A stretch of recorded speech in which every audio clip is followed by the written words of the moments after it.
Assalamualaikum, selamat datang sekali lagi. Kita berbincang tentang 5 perkara apa yang Pak Mat lihat tentang perlawanan semalam, iaitu menentang Norwich City. Yes, apabila Pak Mat menyebut Norwich City, dia adalah makanan kegemaran untuk Liverpool. Semua orang tahu itu makanan sentiasa memberikan lazatnya pasukan Liverpool. Dan sudah tentu pada perlawanan itu kemenangan 3-0 Liverpool.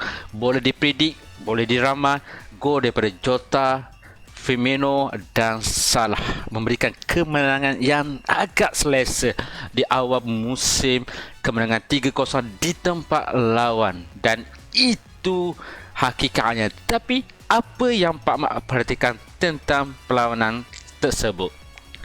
Perkara yang pertama yang Pak Mat lihat adalah Jota versus Firmino. Perkara ini macam tak sepatutnya Pak Mat bincangkan, tetapi apabila Pak Mat merasakan kenapa Jota diturunkan di first 11 dan bukannya Firmino yang sepatutnya adalah pemain ataupun pemain penyerang utama Liverpool?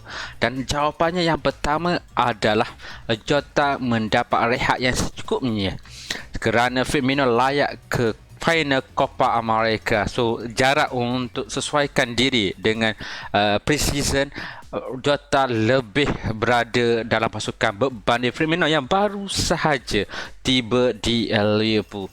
Yang keduanya, Jota juga memerlukan minit perlawanan, minit permainan bersama Sadio Mane dan juga Salah. Sedikit kekurangan bagaimana Pak Mat tak nampak kena fine tuning bagaimana pemain ini harus mendapatkan minit yang permainan yang betul. Kerana Pak Mat lihat beberapa gerakannya Sadio Mane dan Salah tidak dapat dibaca dengan baik oleh Jota, dan Jota juga memiliki kelebatan sebagai penyerang. Dia beraksi selesa dengan dua belah kaki dan pandai menggunakan serangan sebagai secara menegak, vertical attacking, dan finishingnya lebih hebat daripada Firmino. Tetapi kedua-dua pemain ni apabila di separuh masa kedua kita lihat Firmino datang, dan Firmino dia tak mahu menjadikanku. Dia membentuk connection di antara pemain-pemain di sekelilingnya, dan itu adalah benda yang menarik. Jota, Firmino, dua benda yang berbeza, dua ciri yang berbeza digandingkan dalam satu pasukan. Sudah tentu menarik. Yang kedua adalah memperkenalkan kembali Van Dijk, dan sudah tentu Pak Mat macam terkejut. Takkan Klopp sanggup menurunkan Van Dijk yang kurang cegah ataupun belum cegah? Selama ini kita tengok pramusim, Van Dijk hanya beraksi secara 20 minit perlawanan. Sudah tentu kurang cegah, tetapi apa yang berlaku adalah Klopp memperturunkan Van Dijk selepas 1 tahun ataupun 296 hari perlawanan game, tanpa perlawanan kompetitif. Itu adalah benda-benda yang sukar bagi Van Dijk. Tetapi apa yang berlaku adalah dia turut tenang, memberikan variasi passing, lompas yang jauh, dan apa yang berlaku adalah seluruh pertahanan Liverpool nampak confident, nampak betul-betul confident dengan Van Dijk berada betul-betul. Itulah pertahanan Liverpool apabila anda beraksi dengan high defensive line. Itu Van Dijk, itu adalah Liverpool bersama-sama mati, memang perfect. Yang ketiga adalah tim miskas. Ada yang kutuk, ada yang puji. Bagaimana? Dan setiap pemain ada kelebihan, ada kekurangan. Tetapi apa yang Pak Mat nak sebut adalah tim miskas di separuh masa yang pertama, dia seperti Alberto Moreno. Sudah tentu menyerang, mendapat connection antara Sadio Mane dengan Temiska. Walaupun gagal menyahkan gol, tetapi gerakan hidup di sebelah sayap kiri. Terlihat bagaimana dia turun naik. Tetapi di separuh masa kedua ibaratkan dirantai, dan di seberang sana pula TNA turun naik, dan Temiska mungkin kepenatan dia mainkan macam tukar shift antara shift A dan shift kiri ataupun shift kanan. Temiskas di separuh masa kedua agak senyap, tetapi melakukan dua kesilapan teknikal pertahanan ketika yang ditegur oleh Milner dan Van Dijk, dan itu benda yang biasa sebagai pemain pertahanan. TNA Trent Alexander-Arnold juga melakukan kesilapan, Robertson juga melakukan kesilapan, tetapi apabila anda ada Van Dijk dan mati di belakang anda berasa selesa untuk naik ke atas untuk menyerang. Dan yes, mistake itu ada, tetapi mereka adalah profesional, saling membantu dalam pertahanan. Yang ketiga adalah Alexander-Arnold.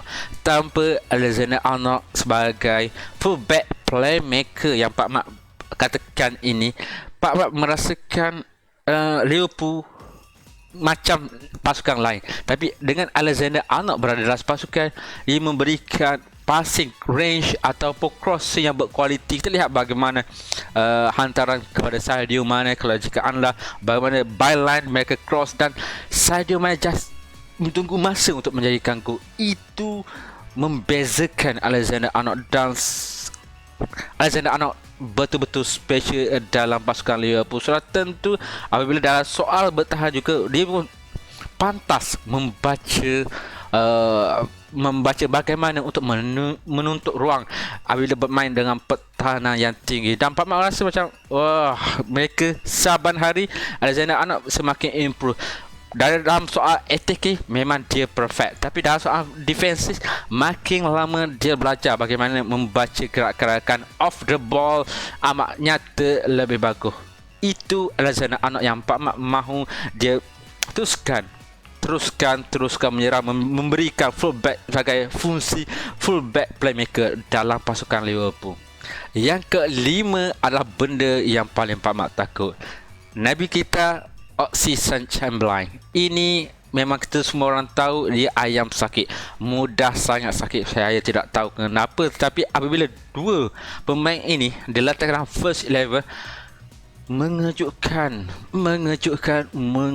Dan bagaimana Pak Mat merasakan Alexander-Arnold memang Klopp sengaja memasukkan dia first 11, boleh beraksi dalam 1 jam ataupun 60 minit, dan kemudian menukar kepada Fabinho dan mungkin pemain muda Harry Elnor, dan Nabi kita beraksi dengan 60%, tetapi kedua-duanya belum menunjukkan tahap kecekasan yang endurance ataupun strength yang tidak bagus. Dan mungkin Klopp ingin memberi sedikit sebanyak kepercayaan kepada dua pemain ini sebagai central midfielder, kerana ketiadaan Thiago, ketiadaan Henderson memberi ruang kepada pemain ini untuk bangkit, untuk menggalas tanggungjawab itu.